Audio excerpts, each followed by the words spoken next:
pelos caminhos da América, pelos caminhos da América,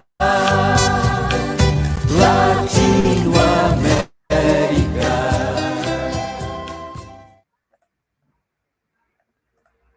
Olá, minha gente querida, sejam muito bem-vindos nessa sexta-feira. Para quem vai ver depois, também sejam muito bem-vindos. É um prazer enorme estar aqui com vocês de novo. Já estava com saudade de todos vocês. Hoje eu estou aqui com uma presença muito especial dessa maravilha, nossa inspiração desses programas que a gente vem falando, vem trazendo. Minha querida Moema. Então, vou pedir que Moema também dê o seu boa noite hoje para o pessoal e se apresente um pouquinho também, Moema, que eu não sei se todo mundo lhe conhece. Você já esteve aqui participando com a gente nesse programa, mas é sempre bom relembrar para quem está nos assistindo. Sejam todos muito bem-vindas e bem-vindos. O microfone, Moema.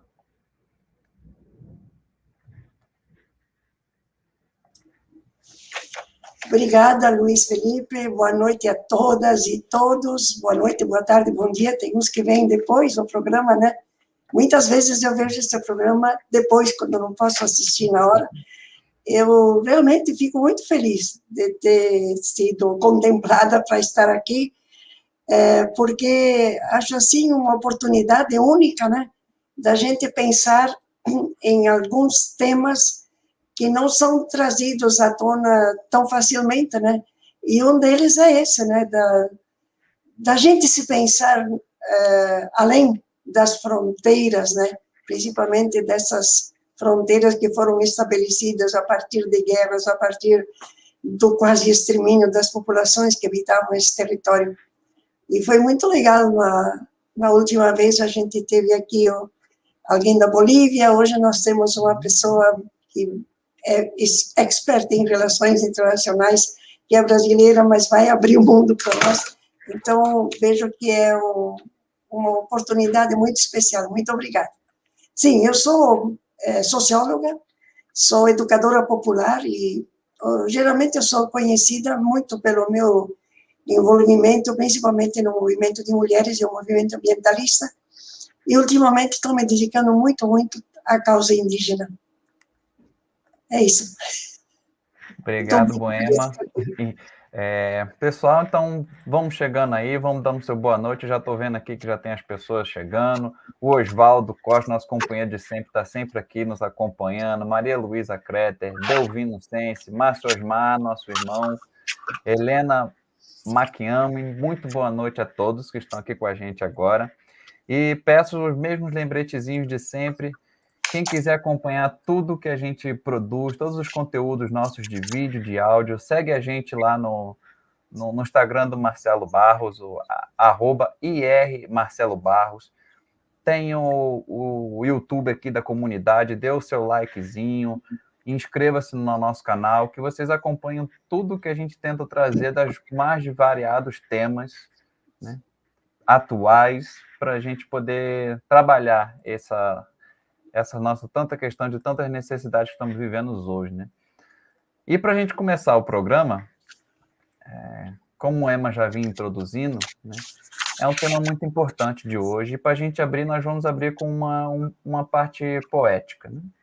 Quem vai declamar esse poema para a gente é a nossa querida irmã Rejane, um poema de Carlos Rodrigues Brandão.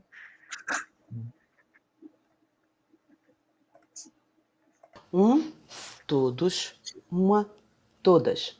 Poema salmo para o dia 7 de setembro, de Carlos Rodrigues Brandão. Morreu um homem em algum lugar em Cabul. Em toda a terra morreu toda a humanidade. Dormiu na rua um sem-teto aqui na esquina. Foi ao relento que dormiu toda a cidade. Em Nairobi uma mulher negra passa fome. A Dinamarca inteira amanhece esfomeada. Em algum lugar nos Andes, uma criança sente frio. No meio do verão, Paris inteira adormece enregelada. Bêbado, o marido espanca uma mulher. Somos todos e todas nós as pessoas espancadas.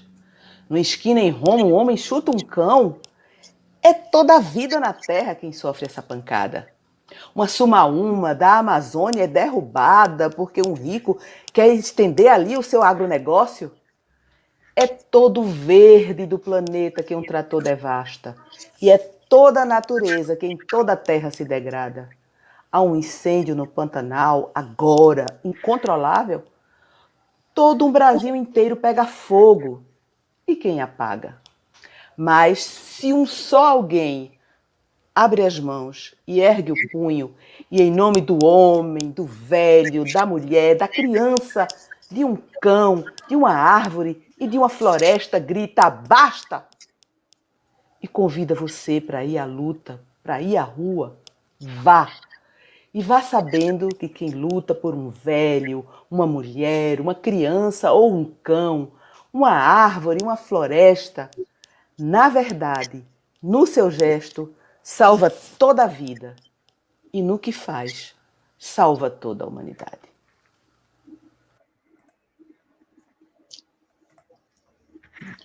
Muito obrigado, Rejane, por ter declamado esse poema para a gente, que deu o tom da nossa conversa de hoje, né? A gente quer trazer questões sociais, questões políticas, falar da atualidade, falar do momento, e como essa semana todo mundo acompanhou, gostando ou não, a Semana da Independência, pelo menos política, do Brasil, nós acompanhamos o tanto de caos que nós estamos vivendo e a gente queria falar só um pouquinho, né? Um tema muito grande, não dá para a gente falar tudo em uma horinha aqui que a gente conversa, mas um pouquinho de coisa a gente vai debater, é isso que a gente queria propor para essa conversa de hoje, falar sobre o Brasil, principalmente na nossa América Latina, que é o tema proposto para esses nossos encontros de latino-americanidade, né? Vamos introduzir hoje o nosso país dentro desse nosso contexto, dos nossos irmãos vizinhos, né?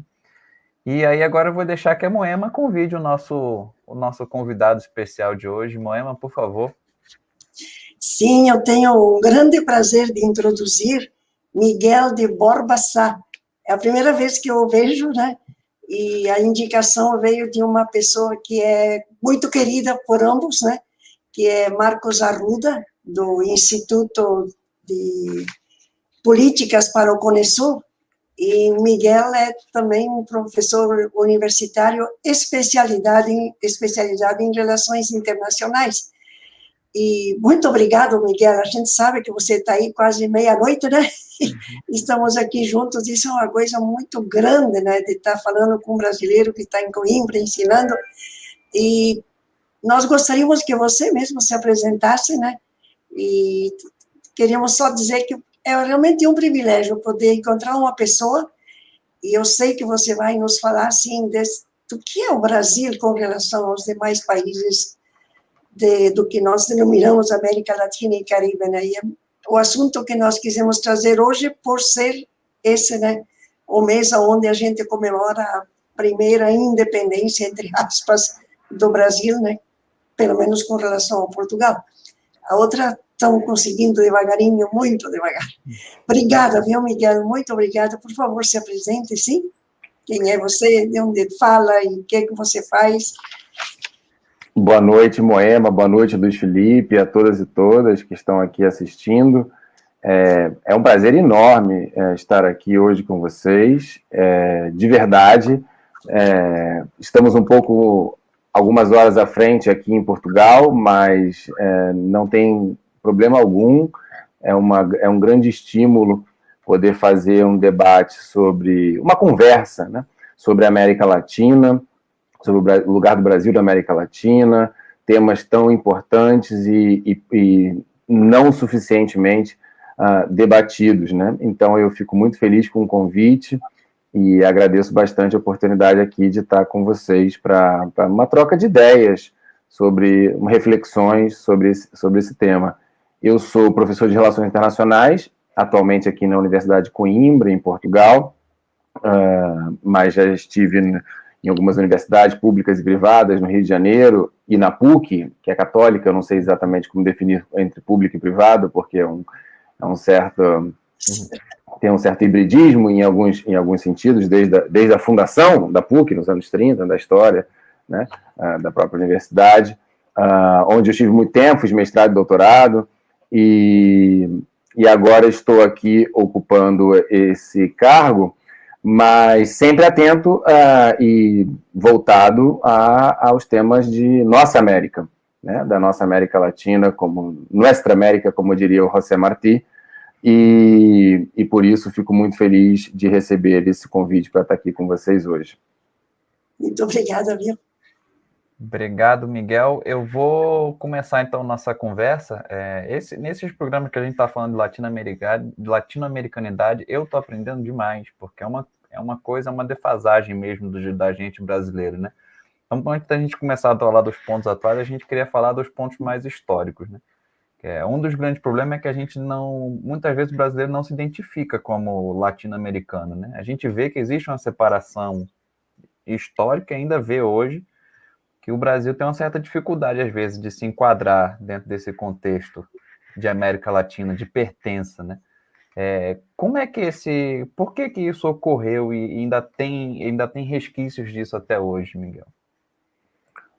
Olha, Felipe, eu sou historiador de formação, né? Então eu não resisto a dar algumas coordenadas dos debates historiográficos, dentre outros. Uma resposta mais fácil poderia ser sobre a diferença dos colonizadores entre Portugal, né, e Hispano-América, o que isso gera em termos de idioma e de possibilidade de integração. Mas é uma resposta também que não se sustenta a indagações mais profundas, né? Se ignorar outras questões, sejam elas questões de classe, questões específicas políticas, raciais e também internacionais, porque o Caribe, inclusive o Caribe continental, né, Guiana, Suriname, tem uma série de ex-colônias também, que não são nem Espanha nem Portugal, né? E não é por isso que não se reconhecem como caribenhos, muito pelo contrário, né? Tem uma identidade caribenha muito forte, e ainda bem, e por motivos de necessidade, na verdade. Então, me parece que temos que continuar investigando as causas dessa negligência do Brasil em relação à América Latina, que parece estar sempre de costas para a América Latina, a não ser quando de alguns momentos de hegemonismo, seja econômico e político, de expansionismo geopolítico, portanto, na forma de exercício do poder sobre outros países, mas que até hoje, em termos de identidade e em termos culturais, né, negligencia muito a América Latina em prol de um olhar, né, para os Estados Unidos, para a Europa, principalmente. Eu acho que isso está na base disso tem a ver aquilo que hoje denomina-se o eurocentrismo das elites brasileiras, e por elites eu digo classes dominantes e dirigentes, né, não apenas as classes dominantes economicamente, mas também, né, todo o segmento que vai daquilo que é chamado da elite política e cultural, né, aquele que ditam as normas do que é o padrão numa sociedade, tem muito a ver, então, com esse eurocentrismo, né, dessa classe dominante que fica tentando querer... Até hoje, isso é tão gritante no Brasil, hoje as contradições estão ficando mais evidentes, e isso começa a ficar mais... Às vezes nos fornece anedotas ou episódios que não são tão episódicos assim, e que nos ajudam a entender, quem sabe, né, numa metonímia, a parte pelo todo. Eu, antes de vir aqui para Portugal, até ano passado, lecionava na Universidade Federal de Santa Catarina, em Florianópolis. E em Santa Catarina tem uma... Bom, na sua forma pura, né, o Vale do Itajaí, renomeado como Vale Europeu, né, e essa questão de fazer-se parecer descendente de europeu, de alguma maneira afirmar essa identidade como algo que não é nada neutro em si mesmo, mas em contraposição a possíveis outras identidades culturais e históricas da formação do Brasil. Então, esse olhar que busca manter o projeto colonizador, né, não poderia, de alguma outra maneira, ter uma outra relação com a América Latina, que não a que, infelizmente, o Brasil continua tendo. Então, isso se reflete até no nosso jeito de falar, né? Quantas vezes vocês ouvem, mesmo nas universidades, né? O Brasil e a América Latina, como se nós também não fôssemos de ascendência, né, latina, no caso de Portugal e Espanha, né? Mas, assim, essa forma de estar, né, inclusive geograficamente, politicamente separados, né, fez com que a gente estivesse, por um lado, de costas, né, para os outros países, né, mas também, eu acho que por causa dessa separação, e talvez até por causa dela, né, o Brasil tem sido usado, né, pelos grandes poderes atuais, né, sobretudo os Estados Unidos, para avançar no domínio que eles têm sobre nossos países, né. Eu lembro quando eu estava no exílio, o México era mais ou menos o paraíso de todos os países, né? Então não tinha quem não falasse na questão da Operação Condor, e a gente sabe, né, que a Operação Condor teve no Brasil um eixo, né, e essa coisa continuou depois, né, a gente sabe quando a OEA utilizou o Brasil para entrar na República Dominicana, né, e eu sei que você estudou também a questão do Haiti, né, através da Minustad. Seria bom de você nos dizer algo a respeito disso, porque acho que é uma coisa que a gente não vê, né, tão claramente, principalmente agora, que não são mais tão os militares como tal, né, que visivelmente, né, se projetam, mas com essa guerra híbrida, né, são outros poderes, né, que estão inclusive passando pelo Brasil, né, para chegar no Paraguai, para chegar em Honduras. Muito forte isso, né? É um grande problema, eu acho. Moema, eu acho que você aborda algumas questões cruciais do nosso tempo. E o nosso tempo, no sentido de historiador, que já dura muito tempo. Pois se pegarmos Brasil e Haiti, né, como dois extremos de um espectro que possa englobar, então, de alguma maneira, a história da América Latina e do Caribe, são realmente exemplos opostos em muitos sentidos, né? Desde a sua independência, quando o Haiti faz uma revolução, né, socio-racial, anticolonial, né, bem sucedida no primeiro momento, depois houve um processo contra-revolucionário, não poderia se deixar aquele exemplo subsistir durante muito tempo, não é verdade? Mas faz essa ruptura tão grande com todo o colonialismo, com toda a colonialidade, o racismo e o padrão capitalista daquela época. O Brasil faz uma independência pelo príncipe herdeiro do trono de Portugal, do colonizador, né, que depois abdica do trono em 31 para vir para Portugal, né, para, enfim, continuar sua vida política, deixemos assim, e, sobretudo, para manter a escravidão, né. Há algumas teses importantes na historiografia brasileira, duas teses importantes, né, sobre por que o Brasil manteve-se unido, ao contrário da América Espanhola, que fragmentou-se em diversas novas repúblicas. E, bom, de modo geral, a historiografia marxista e mais crítica, né, salienta o tema da escravidão, né. A manutenção das estruturas sociais escravistas no Brasil é talvez o grande fator explicativo, segundo essa hipótese, para a manutenção da unidade territorial do Brasil. Há uma outra tese que diz que talvez a elite burocrática que explique mais isso. Então, a tese do professor José Murilo de Carvalho, imortal da Academia Brasileira de Letras, que defende, então, que aqui a Universidade de Coimbra, onde eu estou hoje, formou toda a elite dirigente brasileira, então, porque mais ou menos eles tinham a mesma formação e até se conheciam, conseguiram juridicamente e politicamente manter o Brasil unido de algumas maneiras. Eu acredito amplamente na primeira tese, né? Acho que ela pode ser complementada por algumas formas, inclusive pelas relações internacionais, né? Porque o norte do Brasil, as províncias do norte do Brasil, não necessariamente aderiram à independência declarada no Rio de Janeiro de imediato, né? Houve a necessidade, por exemplo, de contratar exércitos, mercenários estrangeiros, britânicos, dentre outros, para fazer a guerra anticolonial. Então, né, tanto no norte do Brasil, no nordeste, a independência da Bahia só no 2 de julho do ano seguinte. Então, as relações internacionais explicam o Brasil desde o começo, mas que tipo de relações internacionais? Aquelas mais reacionárias possíveis, né? A contratação, hoje em dia, isso continua sendo um fenômeno importante nas guerras do Afeganistão, da Síria, do Iraque, né? Ou contra o Afeganistão, contra a Síria e contra o Iraque, como eu prefiro chamá-las, mas a contratação de mercenários foi o que garantiu a independência do Brasil do ponto de vista militar em alguns momentos.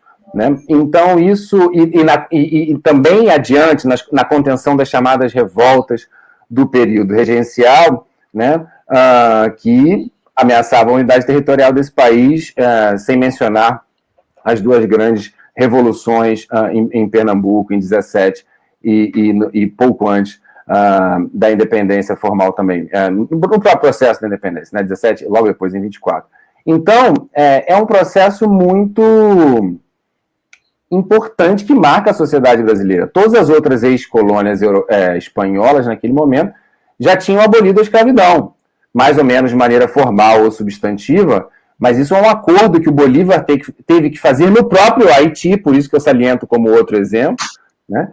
Quando lá precisou refugiar-se no momento que perdia todas as batalhas contra os exércitos espanhóis, e foi reequipado com exércitos, munição, homens, enfim, e toda forma de recursos para retornar ao continente e fazer as guerras de libertação aí sim, na sua vaga vitoriosa. O seu compromisso era todas as repúblicas liberadas deveriam abolir a escravidão. E o Brasil, então, continua sendo, infelizmente, junto com Cuba, as duas grandes exceções, né, nesse continente, mas as proporções não deixam enganar, né, o tamanho do Brasil, a importância geopolítica do Brasil, até o próprio fim do século XIX. Essas coisas, do meu ponto de vista, não desaparecem da noite para o dia facilmente. Esses legados são profundos, né, e eu acho que isso explica muito esse papel histórico que você comenta, Moema, da política externa brasileira, digamos, de forma intermitente, né, ora sim, ora não, mas muitos momentos, ora sim, se estar propensa, né, e se apresentar como um ator internacional atrelado aos projetos de manutenção dos domínios neocoloniais sobre a América Latina e não de libertação da nossa região. Então, 65, a invasão da República Dominicana, é um exemplo, enfim, agudo disso, mas não é o único, né? O Brasil interferiu durante os regimes militares em quase todos os países do seu entorno. E, de alguma maneira, exerce uma pressão econômica e política e continua exercendo. E é importante isso que seja dito, né? Até mesmo nos períodos dos governos chamados progressistas, aí, entre 2003 e 2016, essa pressão continuou se fazendo sentir. De modo diferente, com certeza, né? Mas talvez haja algo de mais fundamental na própria formação social brasileira, econômica, histórica, que seja até mais forte do que governos que vão e vêm, mas que esse papel, infelizmente, continua sendo desempenhado. Então, acho que compete a nós, de todas as maneiras, voltar nossas forças e energias para tentar fazer o possível para alterar essa situação, né? E a oposição à interferência militar, à liderança militar do Brasil na missão das Nações Unidas para a estabilização do Haiti, a MINUSTAH, que durou de 2004 a 2017, foi um exemplo lamentável e recente dessa política, né, que, portanto, não se restringiu aos governos militares e, infelizmente, gerou efeitos absolutamente catastróficos para o Haiti. Sabemos, por exemplo, da epidemia de cólera que o país sofreu, que foi introduzida por soldados internacionais. Mas os soldados não eram brasileiros. Quem era o responsável pela missão? Não era o Brasil militarmente? Então queremos simplesmente os louros, mas não queremos, supostos louros, que eu questiono bastante, né? Mas não queremos assumir o ônus e as responsabilidades, né, sobre os estupros, violações em massa, sobre a introdução de uma doença que não existia num país pobre, empobrecido, melhor dizendo, né, e com uma doença que exige uma grande quantidade de água potável, que é tudo que o Haiti tem em escassez por conta de toda a devastação colonial, e foi justamente no maior rio do país que foram depositados os dejetos pelos soldados contendo a contaminação do cólera. Então, esse tipo de situação demonstra como a intervenção brasileira continua sendo muito deletéria para esses países. Em nome do quê? Né? De uma ajuda humanitária ou de manter aquele centro de controle, como vocês mencionaram, dentro da órbita de Washington e das doutrinas que eu denomino como monroístas hoje em dia, que são em alusão à doutrina Monroe, da América para os norte-americanos, para os estadunidenses, nesse sentido. Então, sabemos que o Haiti, depois da intervenção militar estrangeira, liderada pelo Brasil, mas politicamente manuseada por Washington, eles falaram isso para mim, tá? Quando eu fui visitar, fazer entrevistas na base militar. Era engraçado, os brasileiros até tinham um certo orgulho de falar, os generais.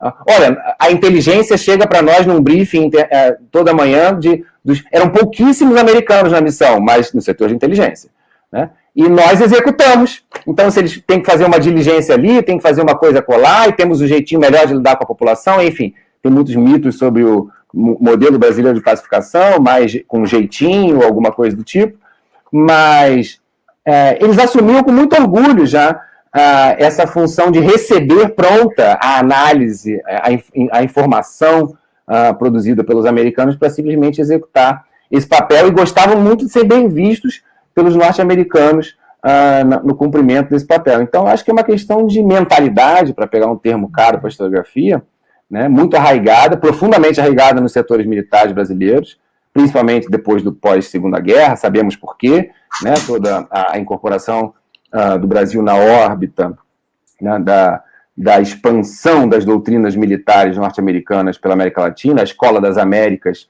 sendo o grande exemplo, também conhecida como Escola dos Assassinos, que funciona até hoje em dia, né, não mais no Panamá, mas no próprio território norte-americano, formando gerações e gerações de militares brasileiros a partir de suas doutrinas, quer sejam... Hoje temos os manuais, né, dos anos 60 e 70, oficialmente tiveram que ser desclassificados no governo americano, são manuais de tortura, de guerra suja, que foram implementadas na Nicarágua, em El Salvador, em várias partes. E pronto, são essas mesmas doutrinas, com a mesma formulação geopolítica, ainda que um pouco mais camufladas do que eram na época, que continuam informando o projeto que está colocado para nós, de um domínio ao mesmo tempo econômico, geopolítico brutal, de extração de recursos naturais, força de trabalho, né? E sobretudo, de um controle militar, seja militar no sentido tradicional, seja paramilitar, né, como chama-se na Colômbia, no México, ou milícias, como chamamos no Brasil, sejam urbanas ou rurais. Esse é o projeto que está colocado, e por isso são tempos muito difíceis para a nossa América, e temos que estar bastante atentos a isso. Infelizmente, o Brasil continua jogando um papel ainda, bom, atualmente, muito mais, né, um papel muito deletério nesse contexto global, mas é importante pensar que essa postura do Brasil não começa no governo Bolsonaro, ainda que se aprofunde radicalmente, não há dúvida alguma sobre isso, mas vocês estavam comentando sobre essa coisa de estar de costas para o Brasil, para a América Latina. Eu, antes de entrar aqui no programa, como sempre, à noite, estava assistindo a Telesul, né, a Telesur, né, que é um convênio de emissoras públicas latino-americanas, criado nos últimos anos, e já tem 16 anos a Telesur. O Brasil não faz parte do convênio Telesur, mesmo na época dos governos do Partido dos Trabalhadores. Não ousou o suficiente ter um canal com uma cobertura. Eu estava vendo aqui uma reportagem sobre a Marcha das Mulheres Indígenas em Brasília, sabe? Uma coisa fantástica, o nível editorial, a capacidade de cobertura, e o público brasileiro não tem nem a chance de ter acesso a isso no seu canal a cabo. Talvez, na minha opinião, isso explica muito, porque eu acredito muito no poder da ideologia, da informação e da disputa, né, das representações, da realidade. Isso explica muito a situação lamentável em que vivemos hoje no Brasil, tanto do ponto de vista interno da política brasileira, quanto da imagem exterior do Brasil, porque abdicamos em grande mão de, por exemplo, um dos instrumentos possíveis, como seria a Telesur, de fazer um trabalho de educação popular também, de nos ajudar no nosso trabalho de educação popular, e não deixar simplesmente para a mídia corporativa hegemônica ficar lançando as agendas, até mesmo supostamente progressistas, que temos que servir como correia de transmissão depois. Com certeza. Moema, quer fazer algum comentário antes da Não, próxima? não. Eu anotei algumas coisas aqui que eu sempre... Você falou, Miguel, que eu fico... Seria muita uma coisa, série, né? Duas coisas que eu sempre me perguntei, sempre fiquei muito curioso, foi, por exemplo, a independência do Brasil substituir o rei pelo filho. Eu nunca entendi isso, né? Como é que isso foi possível, né? Mas talvez politicamente isso tenha alguma resposta, porque se você entende que uma independência é uma revolução, você não vai botar o filho do cara, né? Não faz sentido nenhum, né? Pelo menos para mim, né?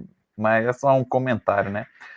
E essa militarização no Haiti, por exemplo, eu sempre fiquei me perguntando isso. É uma coisa humanitária para a gente ajudar os nossos irmãos ou nós estamos simplesmente repetindo a militarização que os Estados Unidos faz nos países do Oriente com interesses políticos e econômicos, né? Isso para mim nunca ficou muito claro, mas aí agora já esclareceu um pouco. Acho que muita gente também entendeu melhor isso, né? E trazendo para um contexto mais atual, o que a gente quer saber agora, ressaltar, que são as iniciativas que estão surgindo agora mais recentes, né? Moema e vocês já citaram, por exemplo, que a gente fica numa coisa intermitente. Ora a gente está num lado mais progressista, ora a gente está mais reacionário, ora surgem ações pró uma união latina, ora começam a acessar isso, a gente vê isso até nos nossos países vizinhos, né? Houve uma ascensão da direita que quis romper com tudo isso. No Brasil, isso nós estamos vivendo agora, né? Mas a gente tem iniciativas que são, por exemplo, a do México e Argentina, que querem retomar essas instituições regionais, né? Tem um decálogo proposto por Evo Morales, por uma América plurinacional, né? E a gente vê, a Argentina e o México hoje, para mim, eu acho que são os países de maior relevância hoje, porque têm muito peso econômico e talvez acho que sejam um dos mais progressistas hoje em dia, né? Então, queria que você comentasse um pouquinho mais para a gente disso, Miguel, dessas iniciativas, e se você acredita que o Brasil pode entrar nessa de novo, né? Onde está o Brasil nisso e se o Brasil pode entrar nessa de novo a partir de um próximo governo que mude no ano que vem, né? Só complementando a pergunta, né? Como essas iniciativas estão cada vez criticando cada vez mais a OEA, né? Porque a OEA tem se demonstrado realmente também muito serviçal, né? O caso da Bolívia, quando eles aceitaram que era uma suposta fraude, coisas desse tipo, né? Então, cada vez menos a OEA está aparecendo como uma organização dos Estados americanos, né? Então, eu vejo que essas iniciativas estão apontando para isso também, né? O questionamento da OEA como instituição latino-americana, né? Americana, né? Porque também corresponde aos outros.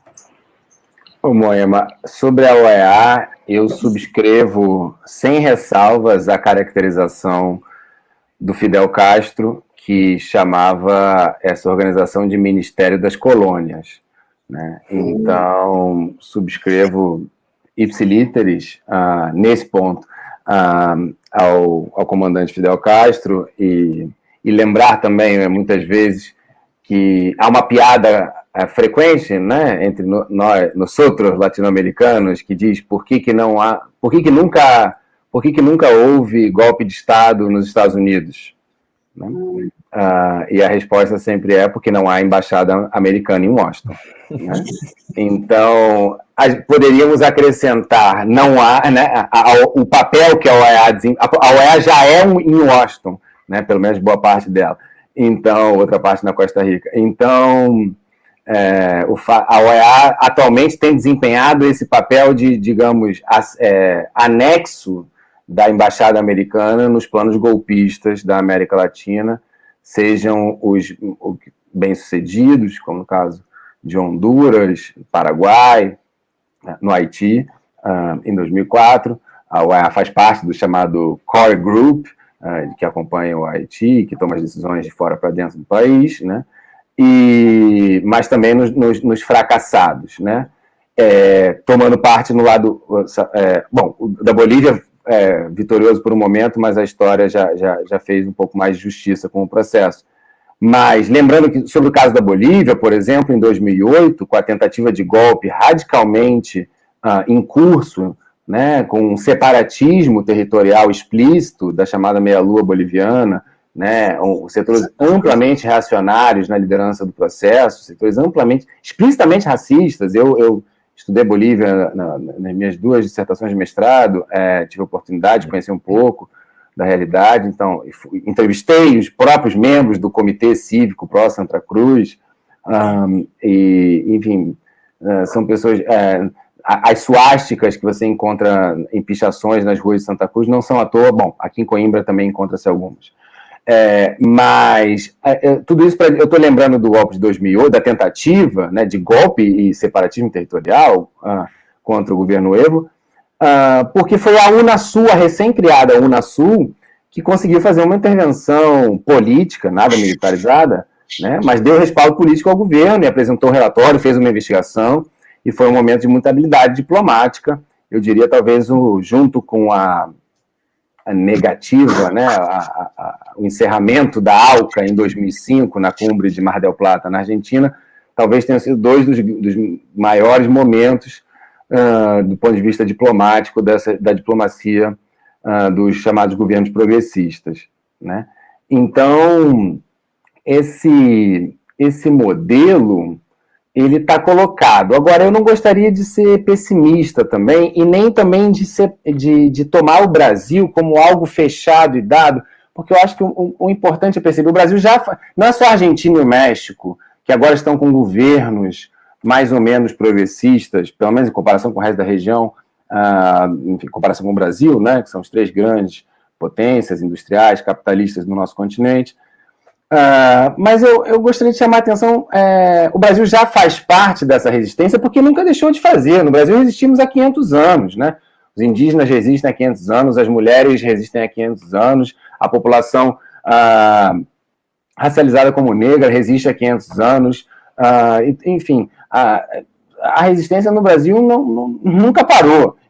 Os camponeses continuam resistindo, o proletariado urbano nas periferias continua resistindo, a juventude resiste, com maior ou menor grau de sucesso, e não só resiste também, porque acho que esse é um termo que pode nos levar a alguns vícios de linguagem, talvez de ação, às vezes faz mais do que resistir, né? Implementa projetos alternativos, né? Então, mas nesse momento, que é claramente no Brasil um momento de defensiva política, né, para os setores em luta da nossa sociedade, da luta popular, evidentemente, eu acho que é digno de nota dizer que, mal ou bem, estamos resistindo, né? O movimento camponês resiste na luta, né? O movimento negro resiste, os movimentos negros resistem, o movimento de mulheres resistem, reexistem e existem, né? Então não é algo que, como se de repente houvesse um eclipse total, ainda que a pandemia tenha proporcionado em alguns momentos uma certa distopia sobre isso, né, quando deixamos de ocupar as ruas, mas inexoravelmente somos parte da América Latina, quer a nossa elite letrada, a nossa inteligência reconheça isso ou não. Então, temos muito em comum com a luta de todos esses setores em toda a América Latina, quando os colombianos estão em luta contra o governo Duque e o seu projeto uribista, monroísta, militarista de gestão do conflito social e do aprofundamento máximo do ultraliberalismo. Isso é o Brasil, isso é o Rio de Janeiro. Muitas vezes, quantos convênios foram elaborados, né, para políticas de segurança pública entre Rio de Janeiro e Medellín, por exemplo? Nós que somos do Rio de Janeiro sabemos disso. Isso era estampado como motivo de sucesso de uma forma de militarização na nossa cidade, e nós sabíamos o que isso significava. Isso significava o aprofundamento das desigualdades socioeconômicas e a gestão militar das mesmas, né? A gestão militarizada, a polícia de proximidade, todos os eufemismos que foram utilizados e vendidos no Rio de Janeiro sob o nome de polícia pacificadora, dentre outros. Então, e terminamos aí com uma intervenção militar, depois um governo militarizado, e o Bolsonaro vem de lá. Não, e sabemos que a questão das milícias está totalmente ligada a esse projeto. Não é um acidente histórico, é um projeto em toda a América Latina. O Uribe foi muito ao Paraguai, depois de se tornar presidente, deixar de ser presidente da Colômbia, e esse modelo hoje é um modelo também dominante no Paraguai, surpresa. Mas, bom, não quer dizer que é só o Uribe o culpado disso, apesar de eu achar que o termo uribismo deve ser levado mais a sério, né? Mas é um modelo que continua sendo patrocinado, no mínimo patrocinado por Washington, seja em Honduras, para sustentar o status quo depois do golpe militar e criar cidades modelos totalmente privatizadas, onde até o sistema de justiça é privado, e atacar, explorar e espolhar os povos como os garífunas, né, que por conta das riquezas naturais que ali existem, seja no Haiti, seja no Brasil, seja na Colômbia, no Paraguai, é um modelo continental. Né? É um modelo continental que está sendo implementado sob os nossos olhos. Qual é o nome que vamos dar para isso? Eu falo monroísmo, mas o monroísmo, para lembrar que ele vem de Washington, e o uribismo para dar o conteúdo concreto do que são essas políticas. Uma política de extrema-direita que aposta no conflito, que boicotou explicitamente o processo de paz na Colômbia, né? Que foi finalmente logrado, né? Não por intermédio de Washington, que sempre tem apostado no aprofundamento do conflito, mas as negociações de Havana, em Cuba, e finalmente o governo colombiano ganhou um prêmio Nobel da Paz, por isso, Juan Manuel Santos, né, por negociar o fim do conflito com as Farc. E o que o uribismo faz? Faz uma campanha para um referendo para que a população rejeite os acordos de paz, e ganha, com todo o apoio de Washington, com todo o apoio da mídia corporativa, né, de todo esse pool de imprensa da América Latina, que sabemos parte, que nossos grandes jornais também fazem parte. Então, é uma aposta sempre na maior aumento da violência e do boicote dos processos de paz na América Latina. Esse modelo, podemos dar um outro nome, né? O uribismo pode ser provisório, mas é isso, está crescendo a largas velocidades no Brasil e em outras partes, né? Até aqueles lugares na América Latina que se acham imunes a tais formas menos tradicionais de dominação, né? Só que nunca podemos perder a esperança de que, ao mesmo tempo, as resistências também existem, as resistências também, né? E os enfrentamentos a esse modelo continuam acontecendo. Não é fácil, não é simples, né? Mas no Haiti tem um grande movimento popular se formando contra já, né, o governo ditatorial do Moïse, antes do seu magnicídio. Em várias partes da América Latina, sabemos das lutas populares que nunca pararam.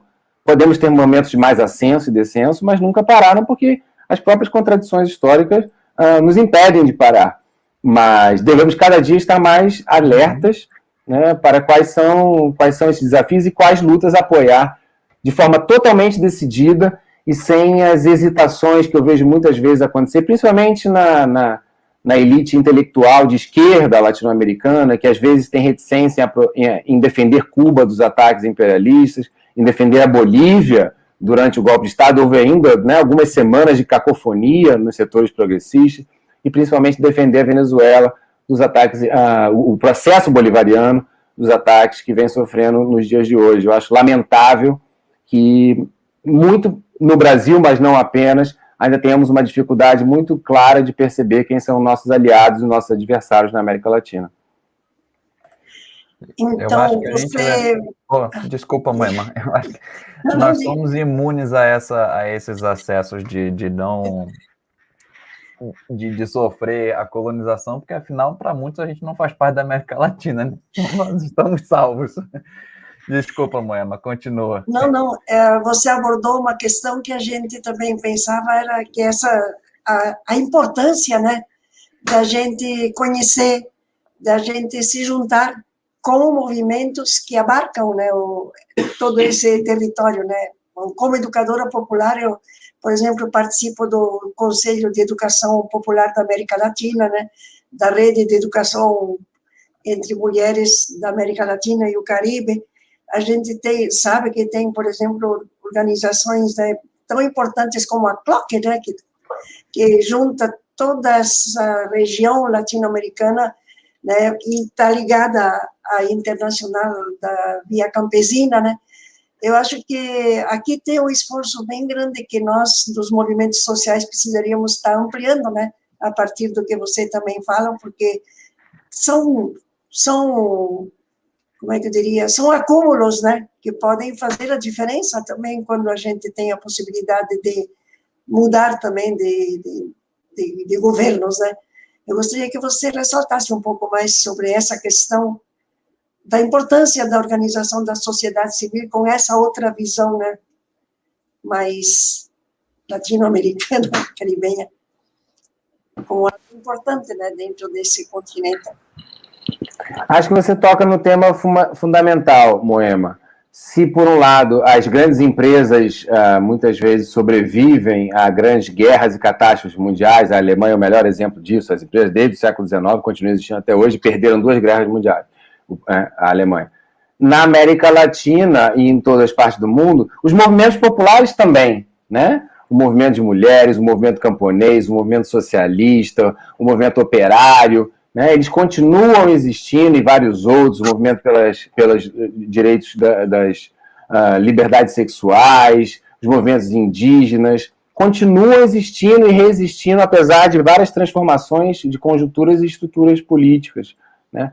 Então, você menciona uma série de movimentos, redes, não só movimentos sociais, redes coletivos, associações de todo tipo, partidos, confederações, os movimentos sindicais, muito importantes, do campo e da cidade. Então, eu acredito plenamente, por isso que eu não comungo das teses mais catastrofistas, muitas vezes, frente a uma realidade que parece, realmente não dá mais esperança, porque nossos povos sempre estiveram em lutas, como eu estava falando. E a importância da organização, eu acho que é o tema fundamental que você coloca, né? Hoje em dia temos uma grande colonização cultural, né, sobre todos nós, né? É muito difícil viver sem um telefone celular e não responder naquele momento. Quem de nós ousa desligar o telefone celular todo dia, né? É uma coisa que, de repente, transformou as vidas de todos. E parece que é algo proibido. Eu às vezes, gosto de falar com os amigos, olha, o celular não quebra se você desligar e nem você morre. Você pode ficar mais de um dia com ele desligado, cara, você continua vivo. Então, assim, e tudo bem, ou era para ser tudo bem, mas é uma pressão sistêmica, social, afetiva, profissional, política muito grande, né? Então, mas isso é uma colonização cultural. Quem diz que esse é o melhor modo de existência? Quem diz que isso faz bem para a nossa cabeça? Quem diz que isso nos permite manter os recursos cognitivos e mentais suficientes para sustentar uma luta com o desafio histórico que está colocado hoje em dia contra poderes tão grandes, tão organizados, tão sólidos como é o capital, né, monopolista transnacional na sua fase imperialista? Então, acho que temos que tentar de todas as formas questionar e tentar descolonizar essas práticas cotidianas. Isso às vezes é muito repetido enquanto bordão e jargão, mas e é repetido no próprio telefone celular, que para mim é um grande paradoxo, assim como falar, enfim, defender a ciência de modo abstrato hoje em dia, como se a ciência fosse algo no singular, né, e que fosse, enfim, a verdade suprema sobre as coisas. Eu acho isso muito preocupante, né, essa defesa acrítica de uma visão reificada de ciência, de uma visão romantizada do que é ciência, e sobretudo como uma verdade absoluta, né, que é tudo que a ciência não pode ser, essa fé na ciência, e que ao mesmo tempo nos rouba o espaço da fé, que devia estar direcionado para espiritualidades libertadoras, né, como bem disse o Marcelo conversando com a gente antes, e hoje em dia fica refém de espiritualidades dogmáticas, como é a ciência, que, enfim, provocou todo o epistemicídio que vivemos na América Latina e em outros lugares, né? Então, dentre outras coisas. Isso não é ser contra a ciência, na verdade, talvez seja a atitude mais científica de todas, né? Mas a maioria das pessoas não tem entendido isso. Agora, eu estou dizendo tudo isso para quê? Para dizer que a forma atual de expressão política, ou seja, as redes sociais, e você vai lá, faz um post, um comentário, ou qualquer coisa, ou curte a postagem de alguém. Veja bem, que eu tenho telefone celular, eu faço postagem nas redes sociais, né? Não estou fazendo uma crítica externa a nada disso. Somos produto da sociedade, todos nós, né? Mas precisamos ter uma versão crítica sobre isso, porque esse tipo de atuação individualizada, né, e que, em busca de reconhecimento pessoal, quantos likes eu vou ter nesse post que eu falei sobre o capitalismo independente na América Latina, enfim, ou sobre algo do governo Bolsonaro, ou sobre não sei o que da vacina da Covid, é profundamente desmobilizador das formas de organização real que precisamos ter hoje em dia. Precisamos, nos encontrar fora das redes sociais, né? É diferente fazer uma reunião do que fazer um debate no chat daqui, por mais que isso possa ser uma forma suplementar da nossa autoeducação, como diria o Paulo Freire, né? Ninguém educa ninguém, as pessoas se educam, os seres humanos se educam em comunhão, né? E se libertam em comunhão também. Então precisamos estar juntos, precisamos nos encontrar. Isso é inexorável e estabelecer o nosso encontro, né? E produzir instâncias coletivas, deliberativas, construtivas, da forma que, né, as diversas instâncias puderem querer ser, mas necessariamente diferente desse individualismo metodológico e político estimulado pelo ativismo individual nas redes sociais, né? Isso pode ser suplementar. Eu não estou fazendo uma crítica sectária a isso, não é isso. Mas não pode se resumir a isso como muitas vezes tem se resumido, né? Então, a desmobilização, as nossas formas tradicionais de organização são sempre criticadas pelas ideologias dominantes. Os sindicatos são ultrapassados.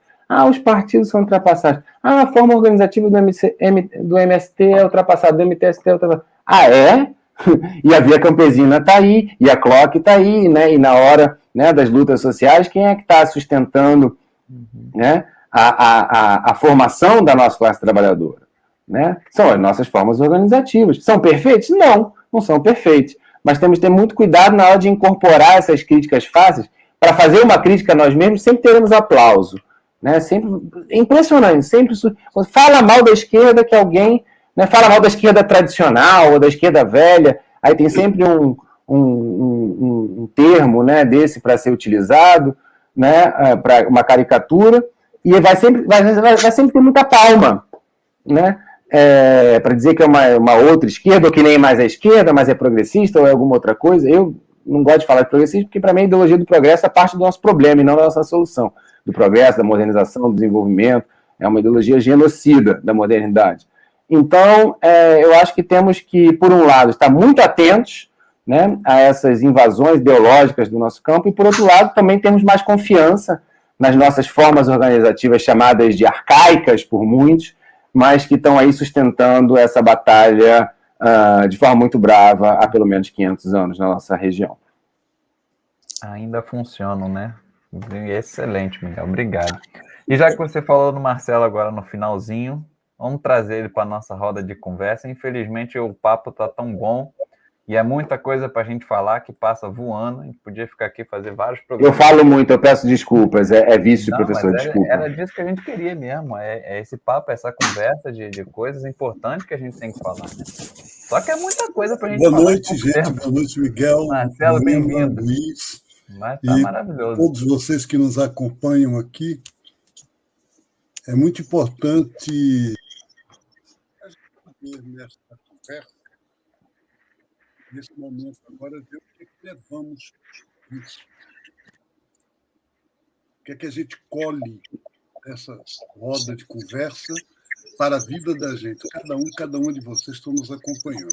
Eu, pessoalmente, fiquei muito feliz em ouvir o Miguel retomar, quase que posso dizer, o apelo a gente revalorizar o bolivarianismo. Eu tive a graça, por acaso, absolutamente por acaso, de, a partir de um fórum social em Caracas, em 2006, acho, ficar... Ele chamava de amigo, não sei se é muito, né, dizer amigo, mas ficar mais próximo do presidente Hugo Chávez. E aprendi muito com ele. E esse ideal, essa proposta do bolivarianismo para a América Latina, ela é algo absolutamente fundamental. Isso que o presidente Hugo Chávez descobria na obra de Bolívar, a árvore dos três ramos. Primeiro, a libertação de todo tipo de imperialismo. É uma luta imensa. Imperialismo interno e externo. Segundo, a integração da América Latina, do continente, no respeito à soberania de cada Estado, numa linha que vai além do mercado comum, não é um problema só de mercado, é de confiança mútua, é de solidariedade. E o terceiro ramo, o caminhar para uma democracia econômica, e não somente social e política. E essa democracia econômica significa o quê? O Hugo Chávez falava um novo socialismo a partir das culturas originárias latino-americanas para o século XXI. E o fato é que até talvez 2011, a gente tinha na Venezuela, para dar o exemplo do que o Miguel falou, a ONU, a FAO, né, que é um organismo da ONU, declarar a Venezuela livre de analfabetismo, livre da fome, a Unesco livre do alfabetismo. Hoje, a luta, a guerra híbrida, e não só híbrida, armada, que o Império Norte-Americano faz lá, derrubou muita coisa. Mas agora há pouco eu tive a alegria, uns dias atrás, Miguel, de ouvir na Telesur uma entrevista do presidente Nicolás Maduro, citando, porque eu não tinha ouvido, citando a declaração do presidente do México de retomar o Unasul e retomar de revivificá-la, né? de redescobrir a Unasul, que foi uma coisa tão importante, a União das Nações do Sul, criada em 2007, a partir de um órgão que havia, que se chamava CASA, e que era Comunidade de Nações Sul-Americanas. E o Hugo Chávez deu esse nome de Unasur, e depois também o CELAC, né, a Confederação dos Estados Latino-Americanos e Caribenhos. E esses dois organismos, eles implicam, né, por exemplo, em 2014, a Unasul declarou a América Latina região livre de qualquer arma nuclear, como lei, como Constituição latino-americana. Zona de paz. Então, é um programa, E eu queria valorizar isso, né? essa insistência do Miguel, né? Ele me fez lembrar, por exemplo, no plano político, o Fórum São Paulo, criado em 1990, o PT fez uma reunião em São Paulo e convidou partidos socialistas, partidos de esquerda de toda a América Latina, 1990, portanto, antes do presidente Chávez. E eles criaram o Fórum de São Paulo, que até hoje existe, se reúne. O ano passado teve uma reunião em Caracas. E é esse diálogo das esquerdas na América Latina inteira. Mas eu acho que trazer aqui um enfoque que, se a gente pudesse conversar aqui, ia conversar muitas horas, mas não temos, né, tempo assim para isso. Então, primeiro, eu aprendi a amar o bolivarianismo, sabe com quem? Com Dom Helder Câmara, gente. 1965, época do Concílio Vaticano II. Dom Helder mandava uma carta circular, que eu, jovenzinho, recebia, com muita gente que recebia também, e nessa carta ele dizia: o bolivarianismo é muito importante, e explicava para a gente a união da América Latina para sua libertação, para completar a independência social e política. E aí eu queria lembrar que Dom Helder, em 1956, ele criou o CELAM, Confederação Latino-Americana de Bispos, que até hoje existe. E aí o Brasil, que era uma ilha, começou a se articular. E essa articulação latino-americana provocou a Conferência Episcopal de Medellín, na Colômbia, em 1968. E foi o que deu origem à teologia da libertação, às pastorais sociais, à igreja inserida no meio dos pobres. E quando eu digo a igreja católica, porque eram bispos católicos, mas teve uma ampla influência nas igrejas evangélicas históricas. Lá tinham pastores luteranos, metodistas, anglicanos e outras igrejas. Então, acho que, por exemplo, agora em 2019, o Sínodo da Amazônia. Para mim, Marcelo, que fui coordenador latino-americano da Associação Ecumênica de Teólogos do Terceiro Mundo, e aí viajava a América Latina inteira. Mas, para mim, mesmo eu com essa função, pela primeira vez me descobri o que se chamava Panamazônia, 9 países. Para mim, quando falava em Amazônia, era o Brasil. Manaus, Belém. Eu não. Claro, se alguém me perguntasse, você sabe que Peru tem Amazônia? Eu sabia. Mas para mim não valia, eu não contava. Equador tem Amazônia? Sim, mas não. Diga uma cidade da Amazônia peruana ou equatoriana, não tenho ideia.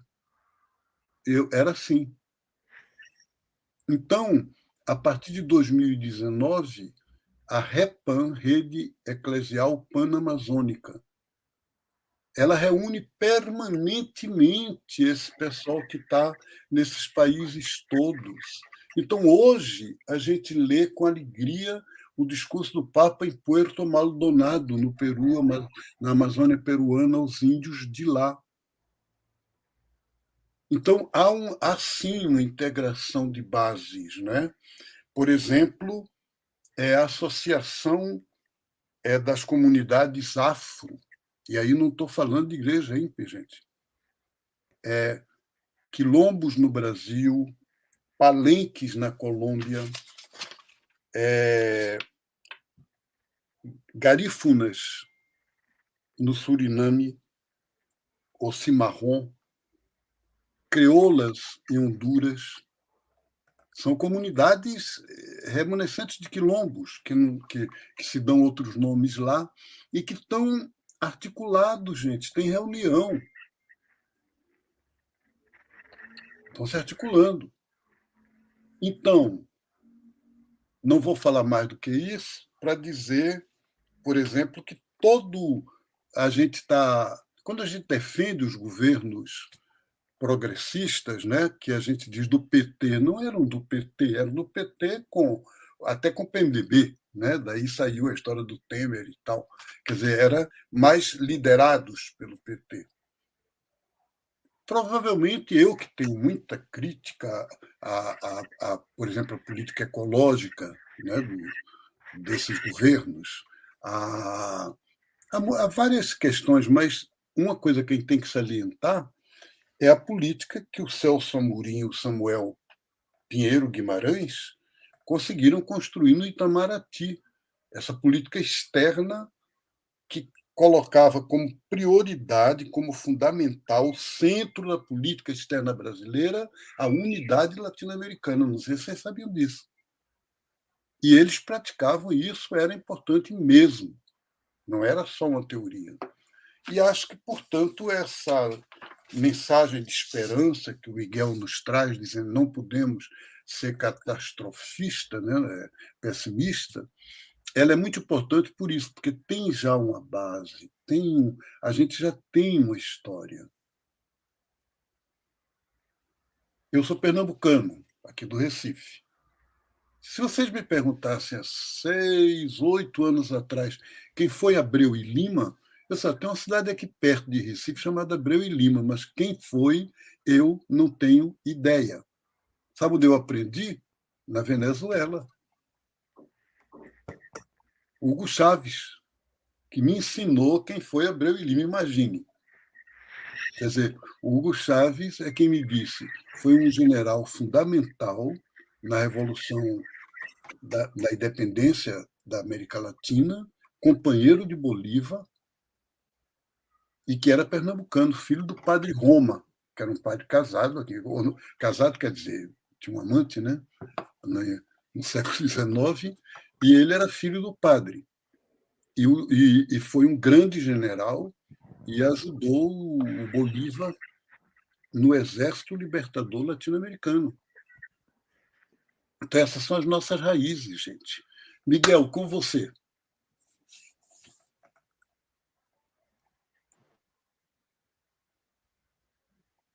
O microfone não ligou, não, Miguel. Foi agora? Foi. Ô Marcelo, boa noite. Só realmente agradecer essa oportunidade. Estamos aqui nesse momento tão bonito, tão qualificado e, portanto, emocionante. Você lembrar que nossos passos vêm de longe, não é? Nossos passos vêm de longe. E realmente vem de muito longe. Eu acho que isso nos provê com uma força que os nossos opressores sempre pecam por subestimar, né? Mas nossos passos vêm de longe e não vão parar por aqui. Por isso que eu gosto sempre de salientar que a nossa luta não é contra o Bolsonaro.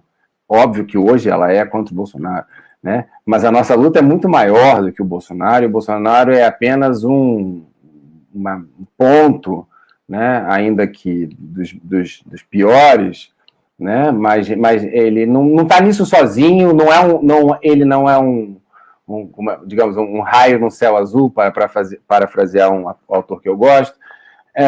Não, ele surge por várias razões. São essas razões que devem continuar sendo investigadas, que devem continuar sendo refletidas sobre elas, né?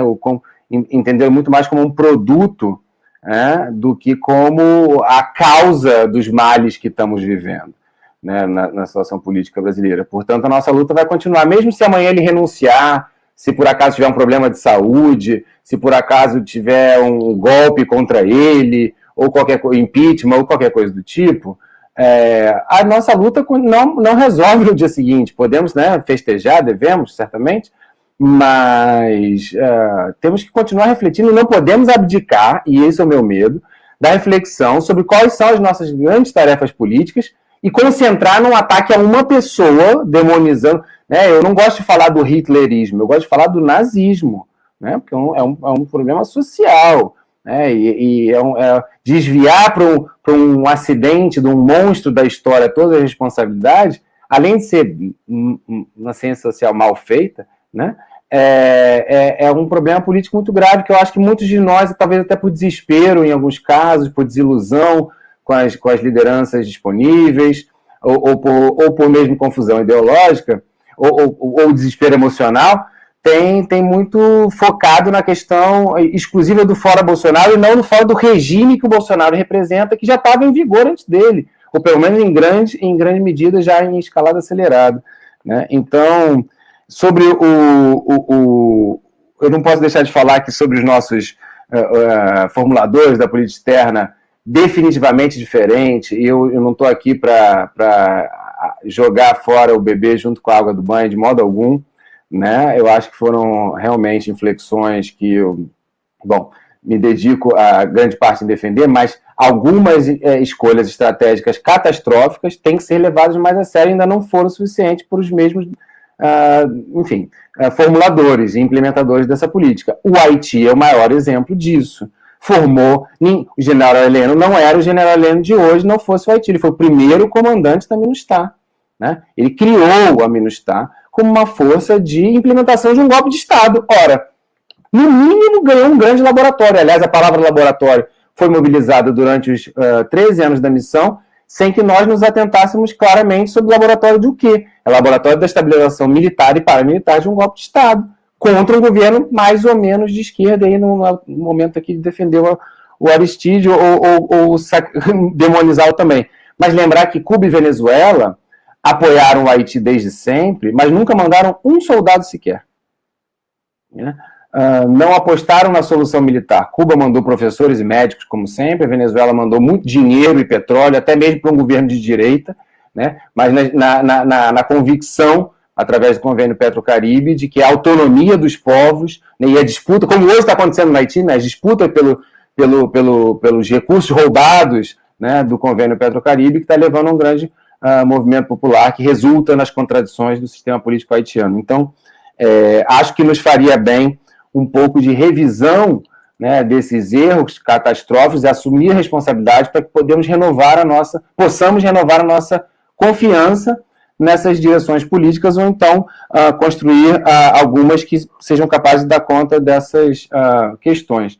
E só para fechar, eu gostaria de dizer que, bom, movimentos sociais, redes, coletivos latino-americanos, eu faço parte de um também, né, que é a Rede Jubileu Sul, Rede Jubileu Sul Brasil e Américas, que atua em muita proximidade com muitos dos setores populares que foram mencionados aqui. Faço muito orgulho, tenho muito orgulho de fazer parte da Rede Jubileu Sul, onde fiz parte da campanha pela retirada das tropas do Haiti desde o início da ocupação. A Rede Jubileu Sul, na verdade, tentou fazer uma contranarrativa que foi muito árdua, porque havia muito pouco eco, até mesmo nos setores progressistas, em relação a essa pauta, e eu acho que a história, um clichê, né, mas para fechar, como professor de história, a história está aí para nos ensinar, não apenas que as coisas se repetem, porque não é isso que a história ensina. A história nos ensina a levar as coisas a sério, na minha opinião. Explica um pouquinho, É diz um pouquinho mais devagar, porque você falou ligeiro a rede, e acho, não sei se todo mundo entendeu. Diz um pouquinho mais. Perdão, Marcelo. É a Rede Jubileu Sul Brasil Jubileu Sul Brasil. E a Rede Jubileu Sul Américas.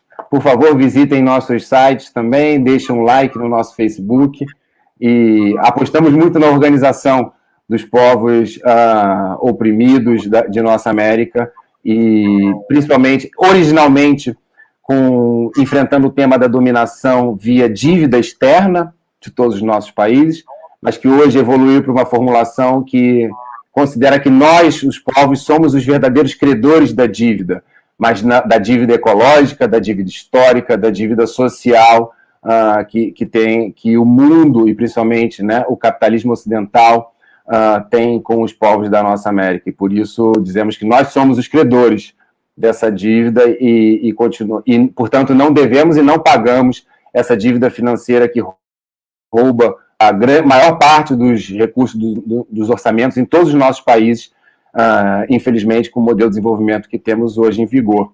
Então, é muito importante salientar esse elo latino-americano também e caribenho da Rede Jubileu Sul, da qual tenho muito orgulho de fazer parte. Muito obrigado, Miguel. Foi realmente muito incrível. Antes da gente encerrar, eu vou mandar um abraço aqui para as últimas pessoas que comentaram, para Gil de Chucuru, nosso irmão, a Iria, a Ana Helena e a Rejane, que também está nos acompanhando, a nossa querida Rejane. Muito obrigado pela presença de vocês. Miguel, muito obrigado pela tua participação aqui hoje. Aí em Portugal já é amanhã, aqui no Brasil ainda é dia 10, então muito obrigado por isso, pela tua disponibilidade de estar aqui provocando a gente, trazendo isso tudo. Antes da gente encerrar, eu vou botar a musiquinha que a gente falou, fechou muito no final, falando de sonhos, né? Eu acho que vai fechar muito bem isso que a gente quis provocar hoje, trazer essa mensagem, não só de conscientização de latino-americanidade, mas de também manter a profecia viva de nós continuarmos lutando e resistindo, como você falou. Eu acho que vai cair muito bem essa musiquinha que a gente preparou para esse dia da independência do Brasil. Vamos ouvir.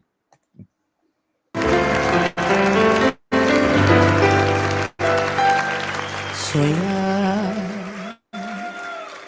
mas um sonho impossível. Lutar quando é fácil ceder. Vencer o inimigo invencível. Negar quando a regra é vender.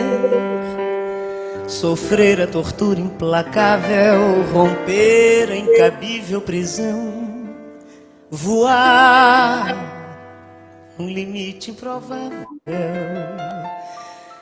tocar o inacessível chão, é minha lei, é minha questão, virar esse mundo, cravar esse chão, não me importa saber se é terrível demais, quantas guerras terei que vencer por um pouco de paz. Amanhã, se esse chão que eu beijei for meu leito e perdão, vou saber que valeu delirar e morrer de paixão. Assim, seja lá como for, vai ter fim a infinita aflição, e o mundo vai ver uma flor brotar do impossível chão.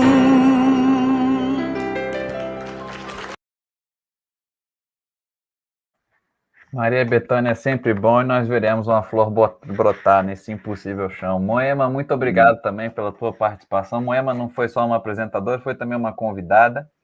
Muito boa noite. Se quiser deixar seu boa noite, Moema, rapidinho. E obrigado, Marcelo. Obrigado, Miguel. Até a próxima. Viva a Bethânia, gente. Muito obrigado. Um grande prazer e seguimos juntos.